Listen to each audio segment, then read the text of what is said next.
What's up and what is going on, everybody?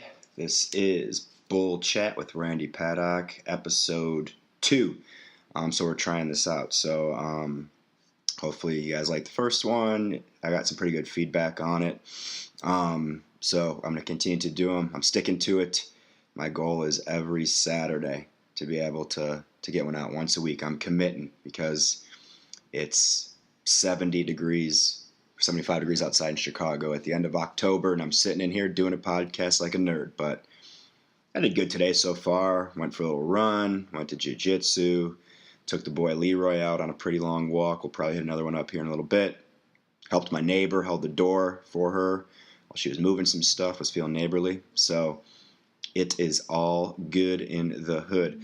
So I guess with these, there's not very much rhyme or reason to it, not much of a forum, but I have some things that I want to talk about, so that is what we will talk about, and here we go. So, first thing is I changed it up a little this week, so I don't know how this is going to sound or whatever. I did the first one laying in my bedroom holding the mic in my hand, and then I got some feedback that you could hear my lips smacking a little bit every time I talked, and that's fucking disgusting.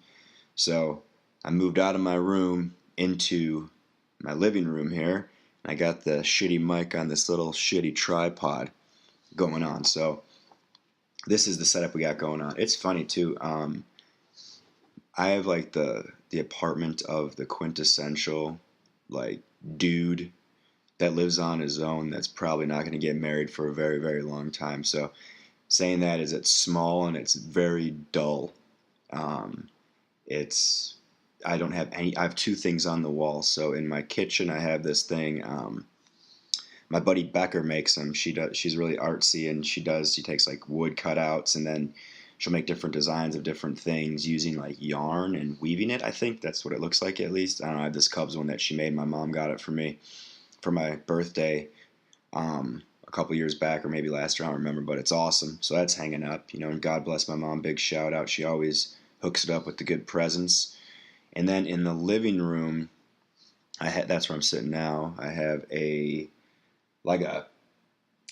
furniture for maybe like outside, like a little little table and 2 chairs. And I have a chair, which I'm sitting in, like a little bigger one, but like not a lazy boy. It's like hard.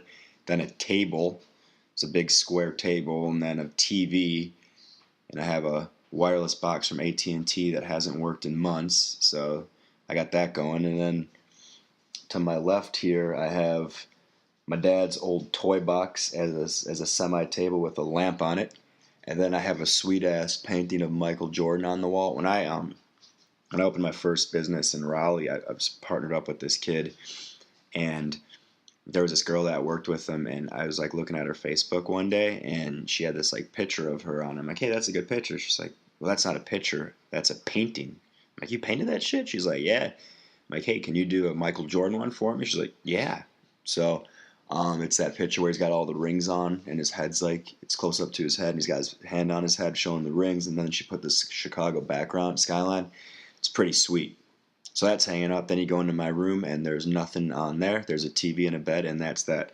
And the reason I'm going into that is because it's funny, because I like it, but from the outside looking, it can be depressing. And I was actually out with this girl last weekend, and I was like describing to her where I lived. I'm like, when it was coming out of my mouth, I'm like, Jesus Christ, I probably sound like a psychopath or a murderer. I'm like, yeah, I got a chair. She's like, a chair? What about a couch? I'm like, yeah, I got a chair. She's like, what if someone comes over? I'm like, I don't know, I'm 33, like people don't come over. I'm not having slumber parties and shit like that, or they can stand, or I got a floor, whatever. But it was funny. Anyways, that was at a bar. It was called Corner Bar. It's in Wicker Park. It's actually pretty sweet. So if you're ever in Wicker Park and you want a real piece of shit dive bar, head on in there. It's cash only. It's like $2 PBRs on draft all day, every day. Sorry, that's Leroy coughing up something again. Anyways, the thing I liked about it was that, and they give away free popcorn, which is awesome. But there's dogs that are available to be pet there, right? So people could bring their dogs, and so there's like, I got the gist. It was like a community dog.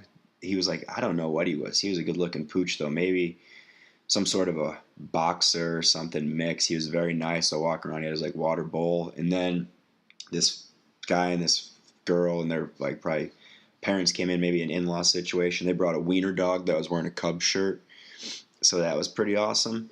And then this other girl brought in this bulldog who was hilarious, just a fat bulldog. It's like, rah, rah, rah, rah, rah. And so I love it. And it got me to thinking, like, I don't know, man. I don't know if you guys know anybody, and if you are someone, I'm sorry. I don't like you. But how do you not like dogs? I just don't understand that. Like, if you see a dog and you're just like, nah, I don't know. I don't know if I like that thing. Like, I do not understand. Like, I can get if you had a traumatic experience back in the day. There was this dog, I got bit in the head, in my ear. So back on 403 Brown Street. So that's where I came up. So back in Wakanda, I lived on 403 Brown Street. Red brick house. It was pretty sweet. It was a good neighborhood. It was right by the quote-unquote Uptown, which had Atomic Comics at the time. So I used to ride my Ninja Turtle skateboard down this big-ass hill or my Huffy bike. And I would go to Atomic Comics, and I would buy Punisher and X-Men comic books. And then I would buy baseball cards. And then there's this kid that lived across the street from me, Dave Noga. His mom owned or managed or something the Brestlers that was in there. Then we'd go in there and get some Brestlers, and I would get Superman ice cream. And I thought it was awesome. And then when I was like 28, someone told me Superman ice cream was just like vanilla ice cream with food coloring, and it shattered my life and my childhood. It was bullshit. But anyhow, so there was these people across the way, the Stephanics. They lived like diagonal, and they had this dog, Tex. Here's a crazy story. So Terry Stefanik was the boy, I believe, and he was having a birthday party one time. And there's this kid, Mike Bartnick, and he was like, I don't even know if he lived down our street. He might have been down at the Bond residence. I'm not 100% sure, but he was down the way somewhere. And he was going up to Terry Stefanik's birthday party, and he was skitching. I don't know if you guys remember what skitching was, but that was like, Marty McFly in Back to the Future. Made it popular, holding on the back of a car, and you ride your skateboard on it.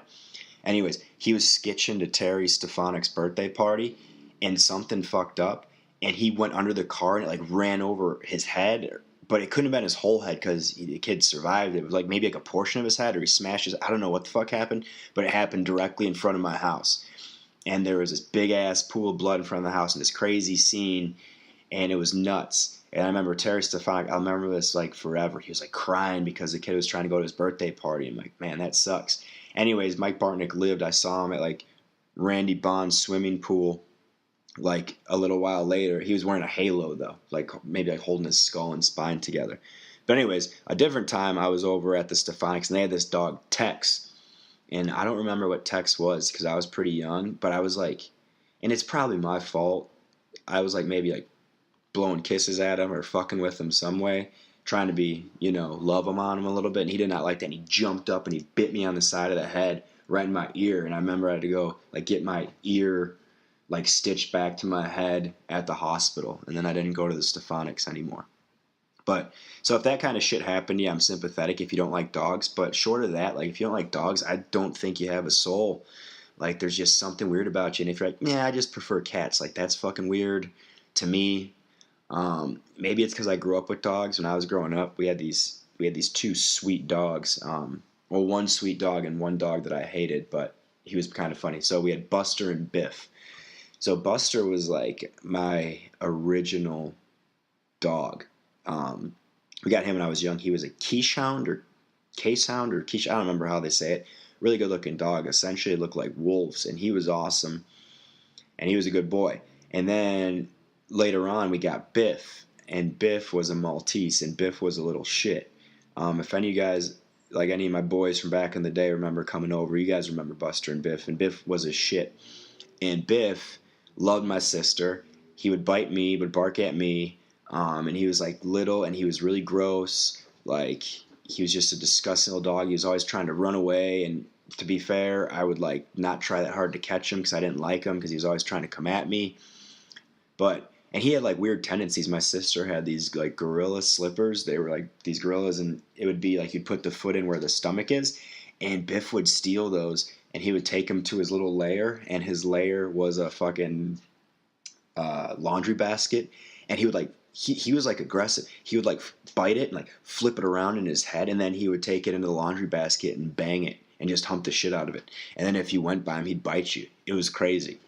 But so that was Buster and Biff, and then so I've always had dogs, and then just I've always been around them, and I love them, and like I don't know, man. Every time I see a dog, and I got this little shit Leroy I get to see every day, but it's like it warms my heart, and when you could bring them in, and when do stuff like if people don't like those, I'm like I just don't get it. I don't get you. Like you just don't like. It's like people that say they don't like Fleetwood Mac. Like, how could you not like Fleetwood Mac if you don't hear Dreams and you're like, oh man, Stevie Nicks is touching my soul? Like, you're fucking dead inside, man. And I don't want to be a part of it. But anyway, that bar was pretty cool. I liked it, and I liked that you could bring dogs. So, just thought that I would share that. Here's a funny story too. So, I've been talking with my nephew about this thing. He knows a little bit about computers and stuff. So I was kind of asking him how to do stuff, and so I was like trying to figure out how to post the first episode or whatever, and so I was like texting back and forth with him, and I told him what it was called, this and that, and he's like, "Hey, you should Google bullchat." So I'm like, okay. So if you guys remember from last week, I kind of gave you the origins of the name, and my buddy Cholo, thinking when things were afoot or afoul, he said, "Man, that's some bullchat." Well, apparently, contrary to my belief, he did not come up with the term bullchat, or it's just not an original Cholo ideal. But I don't think he knew the origin of it either. Or maybe we did it first, we just didn't put it on wax till too later on in life, and it got taken over. But anyway, this is what happens when you Google bullchat. It comes up as some sort of free gay sex chat. And then I laughed my ass off from it. I'm like, that makes sense, because there's like bulls, right? In like the gay community. I'm not 100% sure. I know there's like bears. I think bears are like my buddy Kip would be a bear. He's like a big hairy dude, right? So I think that would be like a bear. I'm not sure what a bull is. Maybe I should get more into it, but I saw it, like the first thing that pops up in Google search is like bull chat, like gay chat. And then there's like some weird shit in like another language. I don't know. If you got some free time and you want to Google it, feel free. So I saw that and I'm like, oh man, that's no good, because if I want to get this thing going, I don't know, like you got to use, like if it pops up on Google or people are searching things, that'd be a good thing. But then I don't want people popping in Google and, thinking that we're doing that kind of chat, because that's just not the type of forum we have. But then I started thinking, so I'm like, all right, fuck, maybe I should change the name. So I texted him, like, hey, what do you think? Should I change the name? And he's like, I don't know, you'd probably be all right. And I'm like, you know what? I'm sticking to my guns. I'm bringing it back. All right, I'm changing the name. And I thought, fuck, maybe if this thing gets going and we get it down the Google or however it works, maybe it winds my audience. Maybe some guys looking for, a good time, look it up and see, what's this? Down a little bit, maybe the third click in, and then they hear me and they're like, hey, I don't know, like this isn't exactly what I was looking for, but fuck it. I'll give it a listen. Next thing you know, maybe we're doing a live podcast over at fucking Roscoe's in Boys Town. You never know. I don't know. I'm open to anything, but I thought that was hilarious, and just the kind of thing where it's like, it made me just think about just how stuff can have, multiple meanings. And, if you say something, you might think it's one thing and someone might think it's something else, or even like crazy shit like how it is, like across the states, right? So we call pop, but I lived in North Carolina and they call it like soda. Right? Or the game of bags, right? So that game, I call it bags, right? So it's the cardboard cutouts with a hole in the middle and you throw the fucking bags on it. So we call it bags, right? But then down south, they call it cornhole, right? Which I don't understand, because, there's a hole, so I get that. There's for sure no corn, unless you're trying to say that, like, the bags are filled with corn, like pre-popped corn seeds or whatever the fuck they'd be. But, like, I thought cornhole meant butt banging. So I don't know. Like, this is the crazy stuff about, language, but bullchat staying. But beware, if you ever Google it, you're going to find something else. Until I get bigger than the gay community, that's what's going to happen. And so you're just going to have to deal with it. So that's kind of funny. I was going to talk about the Cubs, but the funny thing about this is, like, I was thinking about stuff to talk about, and I was thinking about the Cubs, and this is when they were down 2-0, right? And so I'm like, all right, I'll talk about the Cubs when I do the podcast, and lo and behold, a few days later, they're out of contention, so there's nothing really to talk about. But I don't know, man, that series was pretty gross. I think it showed some flaws in our team. That fucking, I'll tell you what, man, that LA Dodgers team, those are some nasty, nasty boys, man. And they can hit the ball. That wizard with the huge beard was just smashing us. Their bullpen is disgusting. That first time we faced Kershaw, like, we did better against him than the bullpen, which is crazy, right? And then it just showed the holes in our game, man. Like, we won last year, which is awesome. I love that, but, like, you gotta have a great bullpen, right? The elimination game. So it was a game 4. Wade Davis having to pitch like 2 innings, and then he's got this crazy long at bat. It's like, well, what are you gonna do tomorrow, right? Oh, you're gonna get fucking smashed 11-1, and all their runs are coming off home runs. So that's pretty sweet, like flipping your bat and doing a home run. But let's put it together. So yeah, the good thing is it's Hawk season, so we got that going on. But yeah, the Cubs until next year, and then we're gonna see some changes, right? People getting contracts and things like that. So I don't know. But other Chicago sports, the fucking Bears, stop Bears, 0 Mitch 30, man. I'll tell you one thing too. If they're packing up people in the Cubs and kicking them out, get John Fox on that boat, man. That guy's a jabroni. Like, he just makes terrible calls. Like, we should have lost that last game, man. But I'll tell you what, 0 Mitch 30. If we can keep having running backs and punters throw touchdowns for him, I think we're going to be okay. I think we figured out the remedy to keep a quarterback is that you get other position players that could play quarterback, right? Like, the longest tosses and touchdown receptions this year have come from, I think, the punter and the running back Cohen, right? Like, he had that pretty sick toss last week. And then Mitch threw his first touchdown without it getting tipped and lucky too, so that was awesome. But I have a feeling that kid's going to get killed, man. There's one famous Chicago bootlegger, and that's Al Capone, and I think we got another one in town, man. If you see the game last week, every third down, it's a bootleg, right? So it's like run, bootleg, run, bootleg. So that's not that tough of a case to crack. So I have a feeling that good old Mitchie boy, hey, Mitchie, we're looking for you. I think he's going to get smashed. But a side note about 0 Mitch 30, Mr. Trubisky there is he kind of looks like a couple of people it got reminded me of. He looks like Andrew Keegan a little bit. I don't know if you guys remember Andrew Keegan at all. He was like a childhood actor in the mid-'90s. He was in great films such as Camp Nowhere. I don't know if you guys remember that, but his biggest and best role in my eyes, and there was probably more, but my favorite was he was Joey Dahmer in 10 Things I Hate About You. You remember that guy? He played the model. He had the fucking slick back hair. He drew a dick on that kid's face in the lunchroom when the kid's like, I have a dick on my face, don't I? So he looks a little bit like that guy. You can Google him as well. I don't know what he looks like now, but Google like Andrew Keegan in his heyday or like Joey Dahmer. And then a mix between that and I don't know if anyone else remembers the movie Three Ninjas, but Three Ninjas was a pretty sweet movie back in the day. The premise of Three Ninjas was it was racist as fuck. It was so awesome. Like back in if you look at 90s stuff, like how like this day and age, like that's probably why they can only remake like X-Men movies and shit like that because like movies in like the 90s were so like into so many stereotypes and were so racist. Like it was so blatant and fucking terrible, and Three Ninjas was one of them. So let me go ahead and hit you with a 1-2 on what Three Ninjas is about real quick. So it's about these 3 brothers, okay? And they're half Japanese and they're half Caucasian, right? So they have a white dad and they have a Japanese mother, and these kids look 100% white.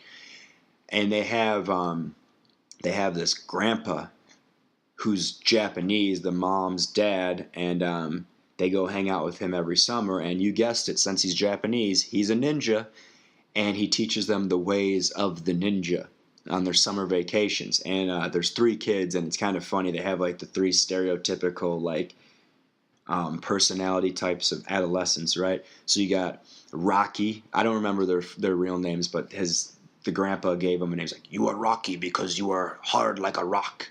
So he's like the responsible eldest brother, right? He's like the chiseled kid, right? And then there's Colt, and Colt was because he's super fast, and Rocky's color was green.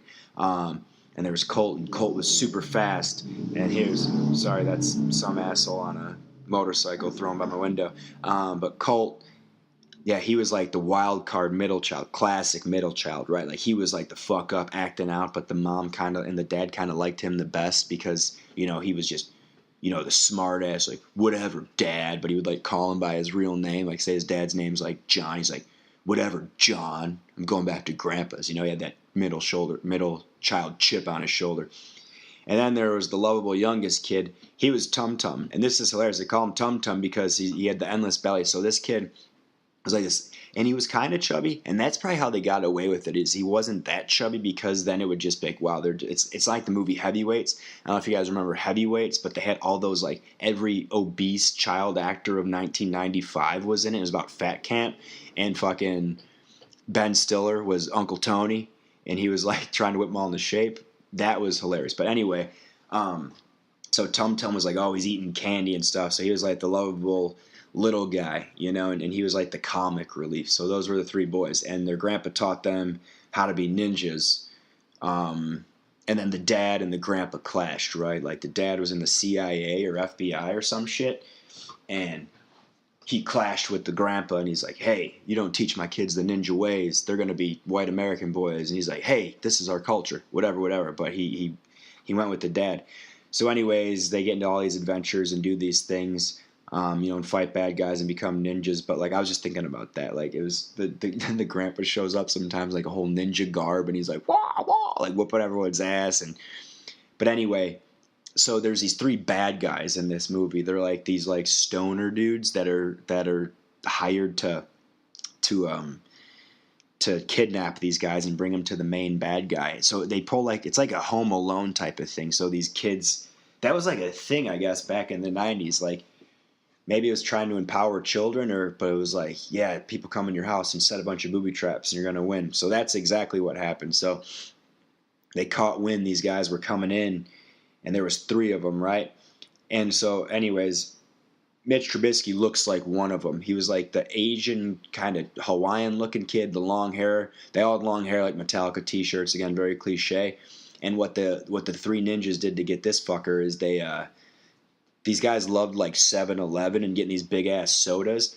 So they had one, but the 3 ninjas found some like colon blow or something that was going to make them take a dump. They poured it in there, and then so he's like, they're in the middle of this home invasion trying to steal the kids, and he's got to take it. He's like pooping everywhere, and then they keep kicking him in the stomach. Anyways, just Google that as well, because everyone's probably, what the fuck is this kid talking about? But it's hilarious, and Zero Mitch 30 looks like that kid too. So I just think about that. So we'll see what happens this week. We got Carolina coming into town. Yeah, right, bud? I don't know. Leroy's always coughing. We got Carolina coming into town with Rosie Riveter herself, Cam Newton. So we'll see what's happening. Like, he is a dipshit, and dresses funky. But I'll tell you what, man, he'll probably he'll run for 3 touchdowns. He'll probably throw for 3. Is what I'm guessing. Is Mr. T would say in Rocky 3. My prediction for this game is pain. So we got that going on as well. And then what else did I want to chat about here? So they got all these MMA fights coming up, which is kind of fun. They had one today in Poland. I don't know what the time zone difference is. I know Cowboy was fighting. I got to see what happened with that. They had the Bellator on last night, and I missed it because I'm fucking useless on Friday nights. Because I've been working all day. Then I usually come out and have a couple beers. I come home and eat and pass out, which sucks because I wanted to watch it because that girl is in it. Heather the Heat. I forgot what her last name is, but she's like a pro boxer turned MMA. I saw the highlights, or I checked it out on Twitter, and I guess she got her face kicked in by this girl. She won her first MMA fight. This was her second one, and she got round kicked in the face, broke her face, her nose, and had to get doctor stoppage. So whatever. There's the big one coming up though, November 4th, Madison Square Garden. Right, it's Cody versus TJ.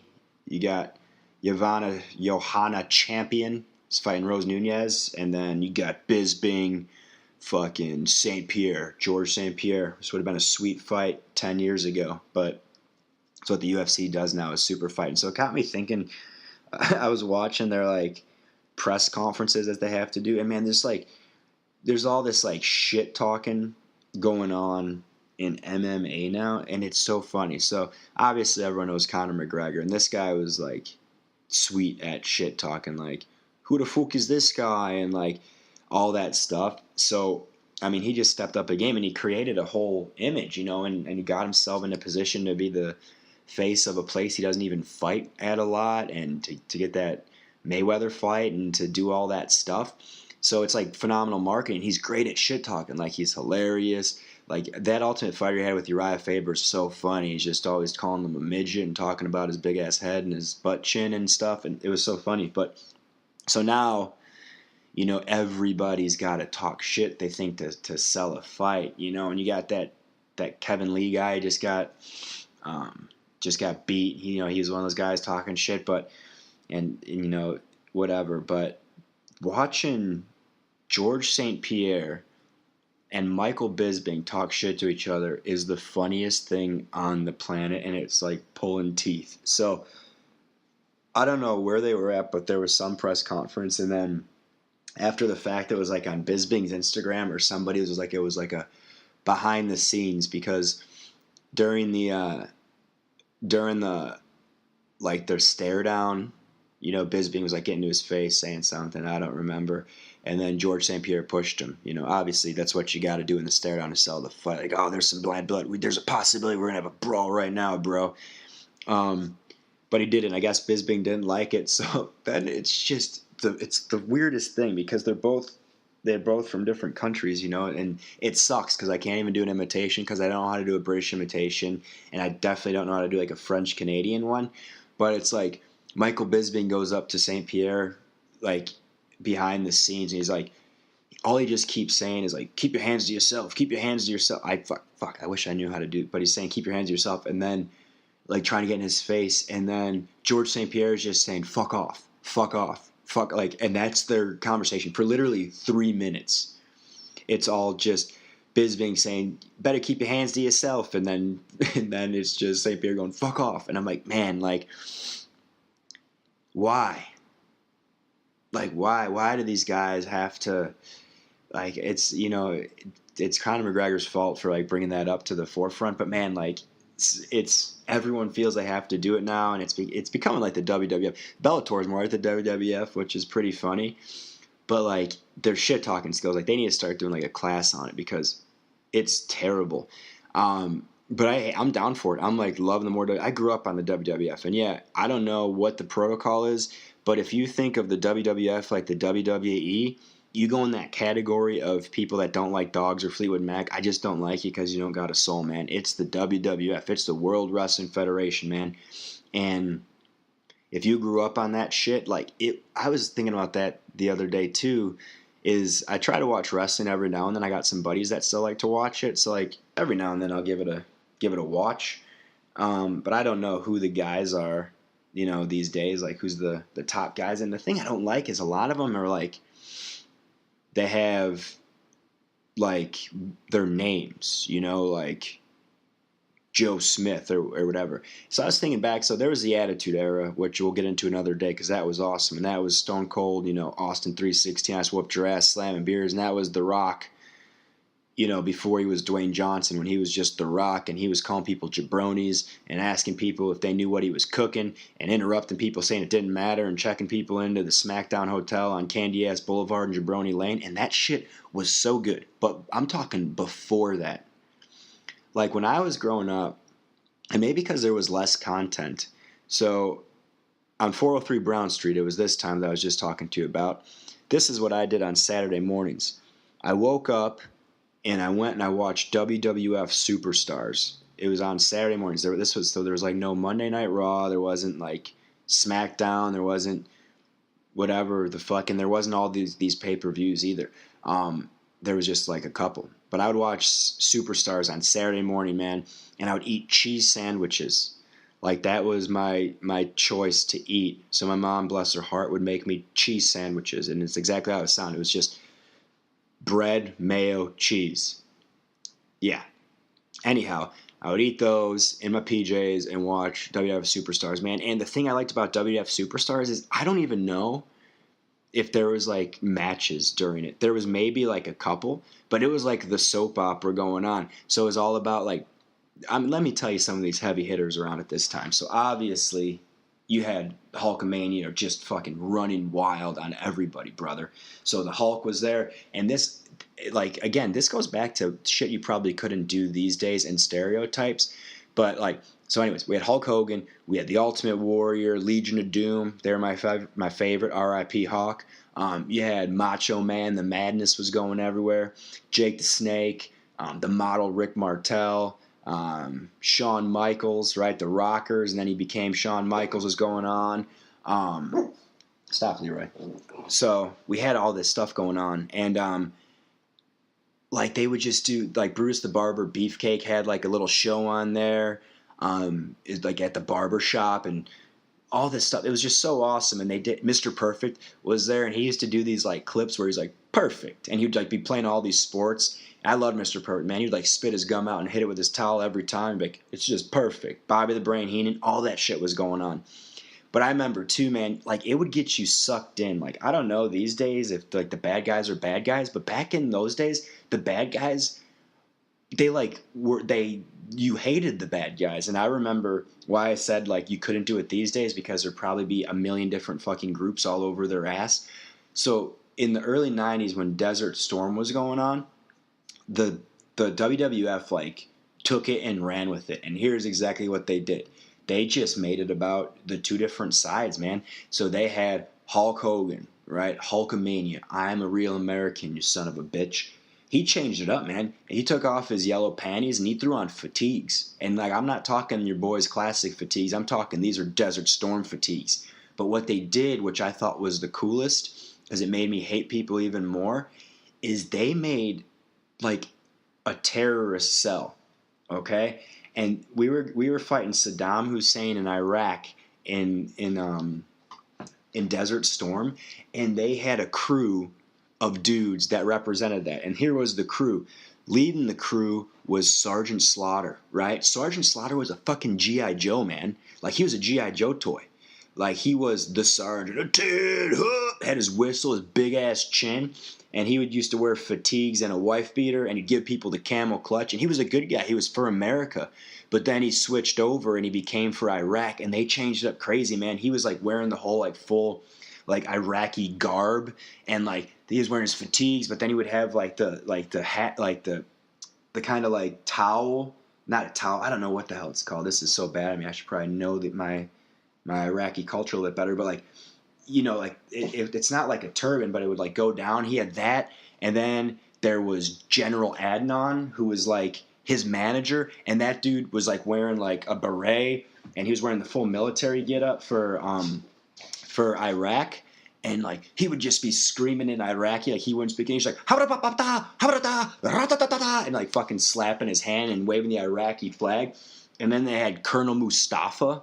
And Colonel Mustafa, like, he just looked like the Iron Sheik. Like, he was bald and big, and he had, maybe it was the Iron Sheik. I don't, they couldn't have done that. And he had, like, the mustache, and they'd wear these boots that were, like, all Iraqi flag colored, and, like, they had, like, curly cues on the end. And, like, Sergeant Slaughter becomes, like, listen, you American pukes, and, like, just, they would, like, stomp on the American flag, and, like, all this crazy shit. And I just remember, because I was a kid, I thought it was real, like, oh, we got to kill this guy. And, like, Desert Storm was going on. And then they had, like, the Axis powers, and sometimes they would bring in, like, there was, like, these other random, like, foreign, like, wrestlers. They had, like, the Mountie from Canada, and they had, like, Kamala from Africa, you know, Ludwig Borga, he was, like, from Russia. So they had all this. It was crazy. But I remember the shit all went down at SummerSlam 91, and it was a match made in heaven and a match made in hell. And the match made in heaven was the Macho Man and Elizabeth were getting married. And then the match made in hell, it was fucking the Ultimate Warrior and Hogan in their full Desert Storm fatigues taking on the Axis of Evil, Sergeant Slaughter, Colonel Mustafa, and General Adnan in the match in hell. And it was Iraq versus USA at SummerSlam 91. And all this shit going towards it. And there was a fucking like crazy match, lots of blood. We won. Go America. But I don't even remember what the hell I was talking about. So I got like super excited getting back into that. But that's what wrestling's like now, and I don't think it's like that now. That's what I was getting at. And even if you wanted to do that shit these days, you'd probably get in trouble a little bit. But that was my childhood, man. That shit was awesome. And yeah, I was thinking they should bring that back. And if you want a good follow on Twitter, I don't know if anyone still uses Twitter. I do, just because I think I got into it late and I don't know how to do it. So if you do want to follow me on Twitter, it's at Randy Paddock. And yeah, let's get some followers up and teach me how to use it. But if you want to follow someone awesome, the Iron Sheik is sweet. He just calls people jabronis and like tells people he's going to break their necks and tells them to go fuck themselves. It's awesome. And it's like random. So give that a follow. Last thing I want to talk about, because it pisses me off, and then I'm going to go outside, is so, I don't know, man. I want to talk about Uber a little bit, because I have a love-hate relationship with Uber. Here's a fun thing. I was back in Atlanta, back when like Uber first started. My buddy had an office that was like directly next to like the Uber office, and I remember like when it first came out and they were getting it going. Now it's like a full-blown plague, man, especially up here in Chicago. So here's my love-hate relationship with it. I love it because I use it all the time, right, to get around the city. And I think it's great. It's preventing, people from DUIs and drinking and driving. And it's better than having to ride a train or take a bus. But here's the downside, is it puts so many more, like, just shitheads on the road. Like, and people that, like, shouldn't even be, like, ready to drive, right? So now you got all these people, like, let's get serious with it. If you're going to be an Uber driver, like, as your career, you're not that ambitious. And I'm sorry if you're an Uber driver. I love you. Give me a ride sometime. But if that's your only career, like, there's other shit you could be doing. So you get all these, like, punk-ass kids that probably haven't been driving that long. I don't know if they're still giving people cars, but I know they were giving people cars at a time. So it's like just adding all these dick faces on the road. And then you got all these kids that can't drive, whipping around Chicago, and it's just creating havoc. It's nuts. Like, just cutting people off, not knowing where to park, like double park and getting in places. Like, this kid almost killed me one time, and then he got like road rage and started going nuts. I'm like, what the fuck is going on? But so I don't get it, man. Like, they gotta. I don't understand this, like, Uber drivers, and especially in the city, man. I got no love for them. Like, I apologize in advance, but I'm that guy. Like, I'm not gonna let you in, because I definitely don't want to be behind you, because you probably don't know what the hell you're doing. Like, I'm not gonna let you merge. Like, I don't like you. You know what I mean? And it's a crazy, crazy thing. And then you got the guys that double dip with that and Lyft. And then, like, I think there's so much more now. Like, I got in this one the other day. It was like they're not even taking care of themselves in some of them. Like, back when I used to get in some Ubers, I remember I got in one. This guy was legit. Like, I'm talking, he's like, hey, you want a water? I'm like, as a matter of fact, I would love a water. And then, like, it smelled good in this. I got this one the other day. This car was beat to shit. It smelled like old hamburgers. And, like, there was no ambience. And I'd like to do the pool, because it's like the drastic change in price is crazy. And I like to roll the dice. I'm a wild card. I'm a gambler by nature. So sometimes I get that pool price without having to ride with someone. Sometimes I'm stuck with some people, but I'm willing to take it off. So then I'm in there, and, like, it's, like, cramped. I think he took one more person. So, like, I'm sitting bitch in an Uber pool. I don't even know if that's, like, the way it is. I'm like, Jesus Christ. But, and then, like, sometimes I get lost still. Like, I don't understand these Uber drivers, man. Like, but they have them in Wakanda. That's sweet. I was out getting hammered there the other weekend, and, like, a responsible 33-year-old man who doesn't live in that town anymore, I said, I'm going to go have a slumber party at my mom's house. So I asked the bartender, I'm like, how do you get home these days? And I call an Uber. I'm like, that exists out here? He's like, yeah. I called an Uber and it did. And I went home to my mom's house and it was great. But yeah, that I was like, it's a love-hate relationship with those Uber drivers, man. And fucking like, I don't know. It's getting weird. And then you get those ones that want to talk to you. That's why I like to roll the dice with the pool as well, because there's like awkward social quietness cues, I guess. So if there's a lot of people in the car that don't know each other, chances are they're not going to talk to each other. That's my favorite, because I'm very antisocial in an Uber. I don't want to talk to you. My worst nightmare is when I get into the Ubers and if you have someone that's in the pool. I had this fucking kid the other day. Oh my God. Like he was like on his phone the whole time. And again, like, come on, man, like respect other people. But this kid was like trying to make it a point. Like, I don't know. He's probably like just a fresh 22-year-old kid, maybe just came out of the closet. So he's like very into his lifestyle. So he's just talking loud as shit on the phone. And I'd like kind of a longer ride. And I'm like, ah. And he's like, yeah, he's like just talking about how terrible it was hanging out at his sister's house the last night because they're homophobic, her in-laws are homophobic, and he can't be himself there, and he had to be on his best behavior. But today was his gay day, and he was going out with his friends, and they were going to drink mimosas and margaritas and do a bunch of gay, and this is verbatim what he's saying, and just saying it very loud and like over and over and repeating the same things. It's like, bro, like all the folks I know that like whatever lifestyle they choose and they're really into it, they're not telling you. I'm not going around like, hey man, I'm just so heterosexual. I just can't wait to do some heterosexual shit. Like, hey bro, I'll tell you what, I'm so fucking bi right now. I'm just gonna have a bi day. Just if a dick comes my way, awesome. If not, great. I'll go find a chick. Right? Like that shit doesn't happen. Like shut the fuck up. But I'll take that over the Uber driver that wants to talk to you, know your life story, and tells you his, and then it's, oh my God, man, like it's a tough racket. I get it for them. I had the sweet Uber driver one time. He's like, can I put on some music? I said, sir, I would love it if you put on some music. And he pulled out a CD, man, a compact disc.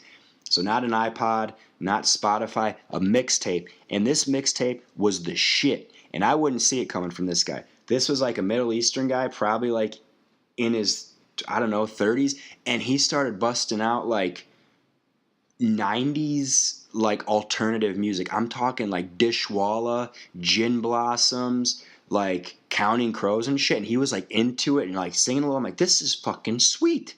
That was awesome. I'll take that any day of the week. That was a curveball and I loved it. But I don't know, man. It's a love-hate thing. So be careful when you get into those. But that is what's going on. So that's all I want to talk about today. So like I said, with these things, if you don't like ADD and you don't like things jumping around, you're probably not going to like it. But I just kind of, my method right now is anything that I see or I think is kind of funny or is popping up, I jot it down and then I'm going to kind of talk about it. So I don't know how long they're going to be, if they're going to be different each time, or I'll probably get sidetracked on rants too, because I don't know. That's just what happens. But that's what we're going to do. I did set a couple things up, though, so if you ever want to hit me up, if you think one of the stories I'm telling you, I'm missing a part out on it, so if you're an old Wakanda kid and I'm telling a story and you want to add to it, or if you want to tell me about a funny story I should talk about, or if you just want to give me feedback, which I very much appreciate, or just you want to drop me a line, I set up an email, so it's bullchatpod, P-O-D, @gmail.com, so you can definitely do that. You can also hit me up on the Twitter. Let's get that going if people use it. It's @RandyPoddock. I don't know what's going on with that. I got Instagram if you want to put visuals to this malarkey. It's @PugLife847. Fuck you if you don't like the name. It's pretty sweet.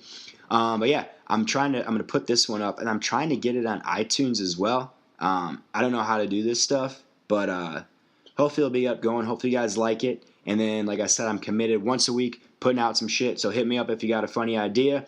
If not, I'm going to try to make funny ideas, and if you like it, keep listening. If you don't listen. I can give a shit either way. So we're going to go ahead and put this one in the books. Peace.